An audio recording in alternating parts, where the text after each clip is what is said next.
synonym ng new birth. So supposedly yung born again, yan yung new birth. Video na. Sabi ni Pastor Firstborn, no, Prototokos 18 o manay. Pero yung drive ko na gusto kong sabihin po dito, aralin natin yung new birth. Hindi pa pinag-uusapan sa atin o kay Kristo. So ang sagot ko, yes. Why? And no, why? Parang iba, no? Okay. May quotation ako dito. So, i-type nyo dun sa yung message. Type nyo new birth. Type nyo po, type nyo. Paano ba ang sistema ng new birth? Ang sabi ni Brother Branham, ang sistema ng new birth, it means, ito yung sabi dito, water, blood, so dito, parang alam ko mag-gets nyo yung ibig ko sabihin. Pakitype mo nga ba ni Joshua, ito yung sa akin. Sabi dito, the element came from Jesus Christ's body when He died. There was water, blood, and spirit. So pagdating doon sa tatlong ito, alin ba dito yung spirit o body, soul, and spirit? So doon sa isang aspeto, kanina binanggit dito, ang new birth, mayroong body, soul, and spirit.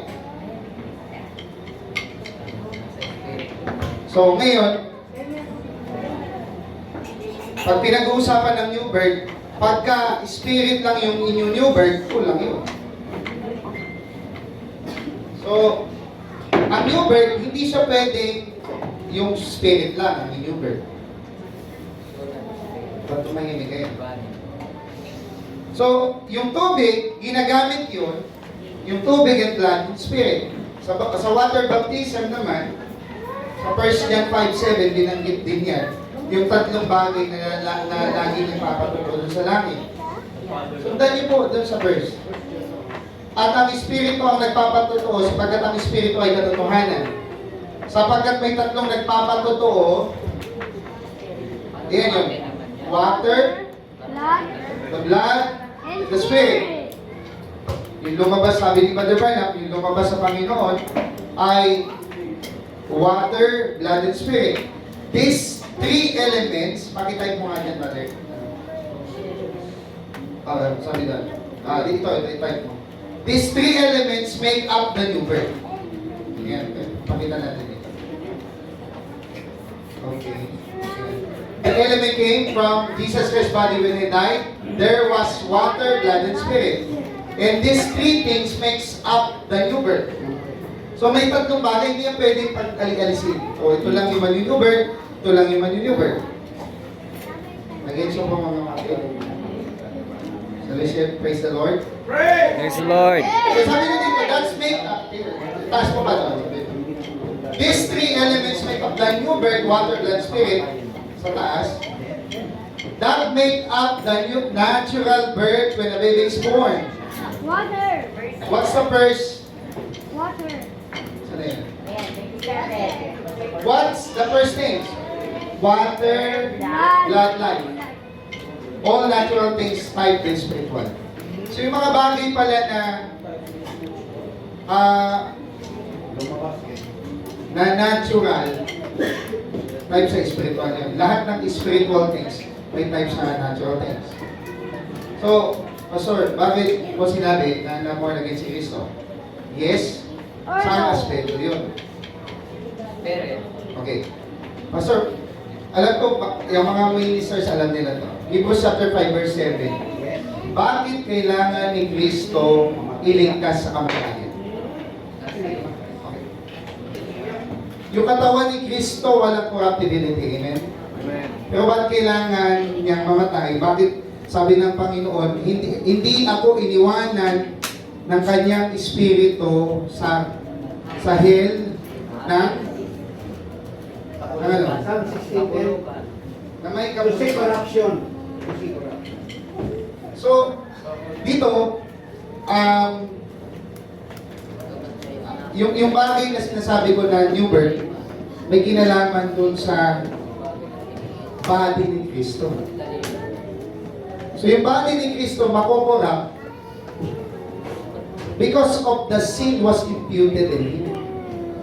So hindi pwedeng ma-new birth yung loob kung yung hindi pwedeng ma-new birth yung labas kung yung loob hindi rin ma-new birth. So si Kristo, agree ako dito, doon ako sa no. Agree ako na si Kristo hindi pwedeng in-new birth in soul and spirit. Bakit? Kasi yung kanyang way in the first place, nasa Ama na.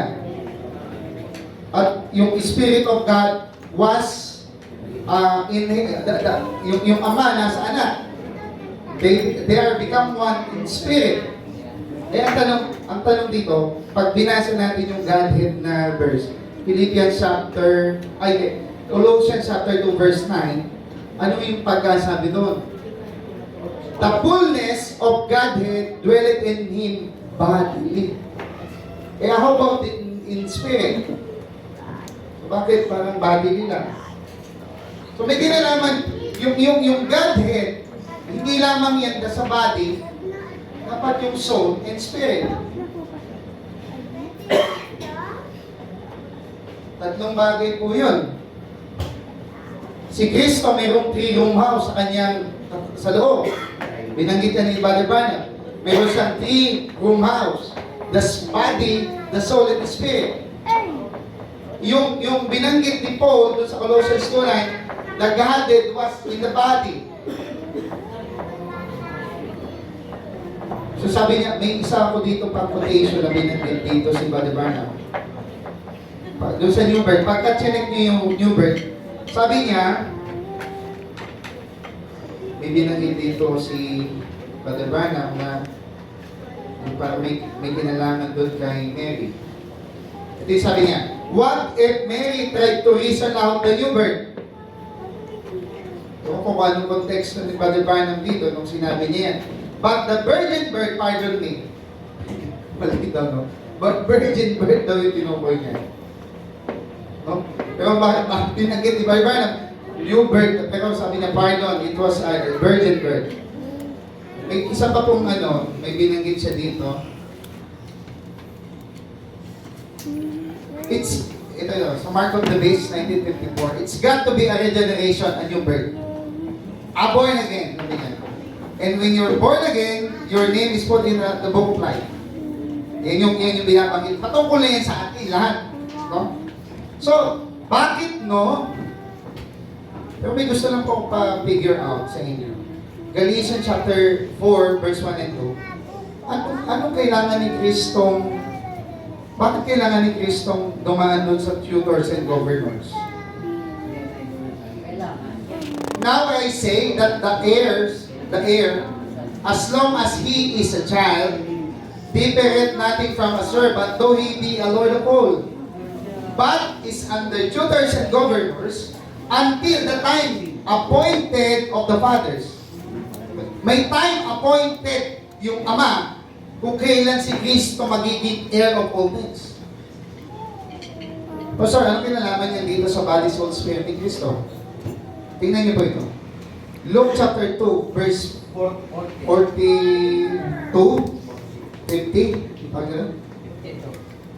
O 42. Sorry, mali ako. Yung mali. 52 na lang muna. And Jesus increased in wisdom and stature in favor with God and men. Tanong, si Maria ba tinuruan si Kristo? Amen kayo dyan?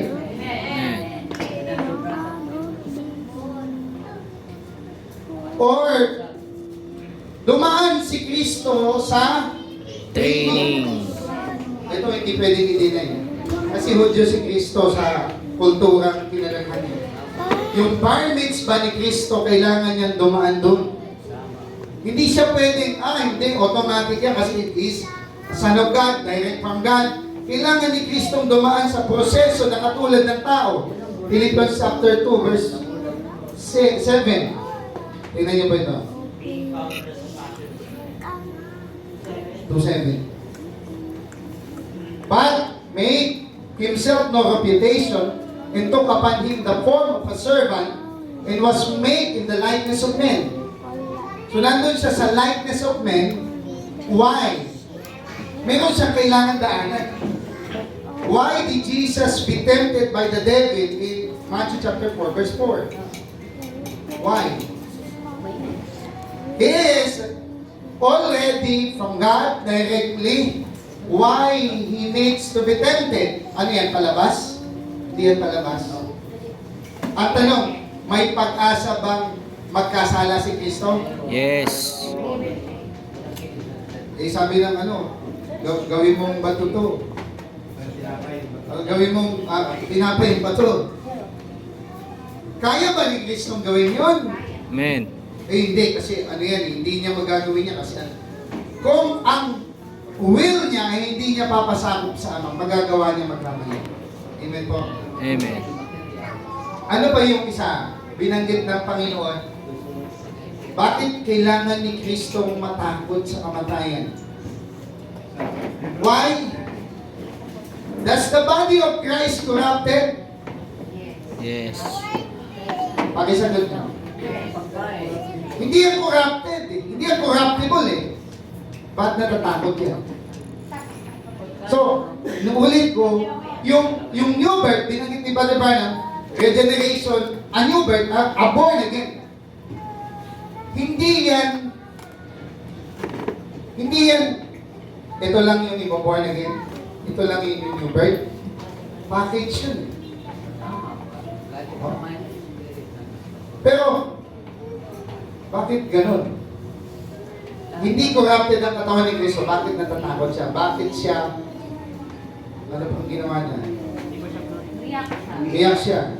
Sabi niya, Father, ito na yan, sabi niya, Father, kung maaari, ilayo mo yung sarong. Hindi niya kailangan gawin yun. Let's go to the typology from the Old Testament. Yung mga tupa na ihahandog para dun sa atonement, anong kailangan gawin? Father Joshua, pwede ka magpakita dito ng yung tabernacle. Yung priest papasok dun sa sa tabernacle. Kailangan maglinis. Kung mayroon po kayong picture niya. Bago siya maghandog doon, may dala siyang ihahandog. Yung ihahandog niya, blameless yun. Amen? Pero bakit kailangan dumaan yun doon sa, binakita dito kanina yun. So yung born in water, blood and spirit. Medyo gusto ko lang i-point out. Kailangan ba mag-born again ni Kristo? Yes. Saan? Sa body. Corrupted po. Okay, how about naman no? In the spirit. Bakit? Walang kasalanan yung body ni Kristo, pero bakit kailangan? Kasi, hindi pwedeng hindi, kaya nga sabi doon, He was in the likeness of men. Ano yun? Yung proseso ng isang tao, tao naman talaga si Kristo eh. Lagi kayo doon? Hindi, peking tao yan. Naging tao nga eh. Diyos yan kasi naging tao.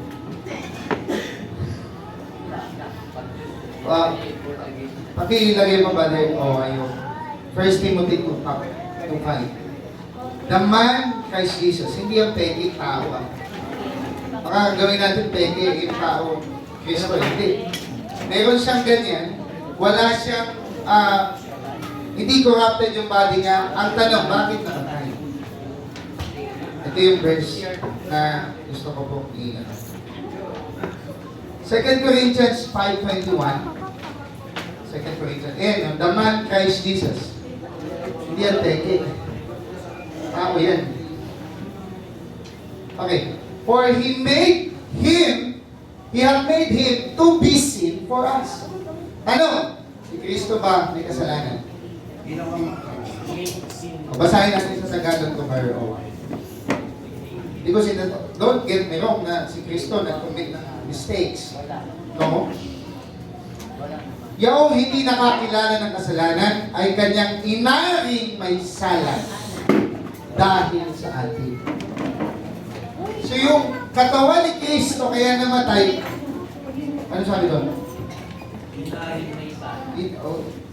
May nakalagay na ano eh, yung imputed sin. Walang verse na imputed. Inahako niya yung kasalanan. Ininagay ng Ama yun sa kanya eh. Yung weight of the sins of the world. O yung bigat ng kasalanan linagay sa anak in order him to be killed. Hindi mamamatay ang Panginoong Yesus kasi hindi nga corrupted ang katawan niya eh. Lahat ng nagkasala, yan lang yung mamamatay. Eh si Kristo ba't namatay?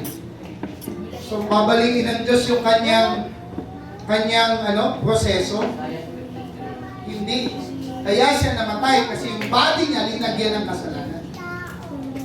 So, yung sabi ni Brother Branham, yung kanyang yung new birth,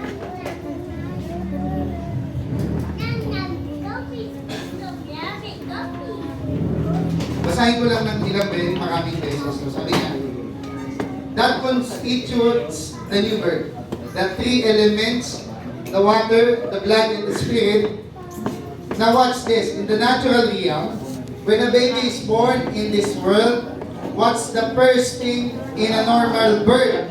Sabi niya, there were water, the blood, and life. That's it. Is that right? Sabi niya, spirit, meron daw sabi niya, spirits, the three things, all the things of natural, sabi niya. Yun yung binanggit niya. Yung natural na to, may kinalaman dito in the spirit realm.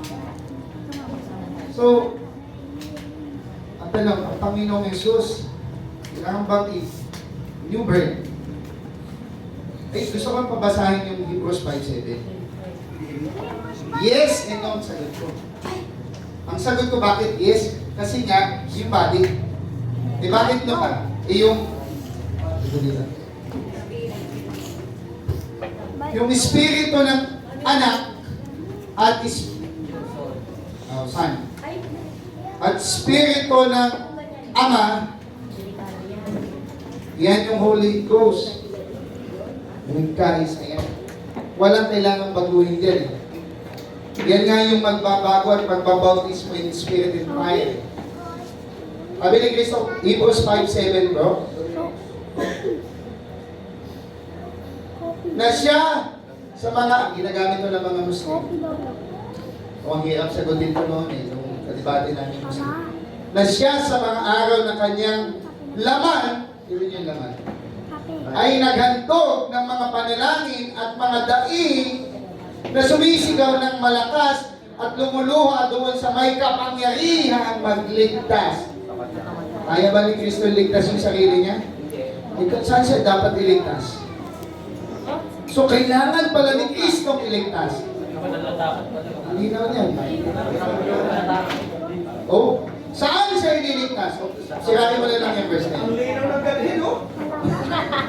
Pati dito malinaw yung galit eh. Oo, linaw din. Ayan o. Dapat mga galit talaga tinalagay natin. Hindi yung galit yung topic ko ha. Dahil, o ito, ewan ko, kung napakalinaw ito. Lumuluha doon sa may kapangyarihang magligtas sa kanya.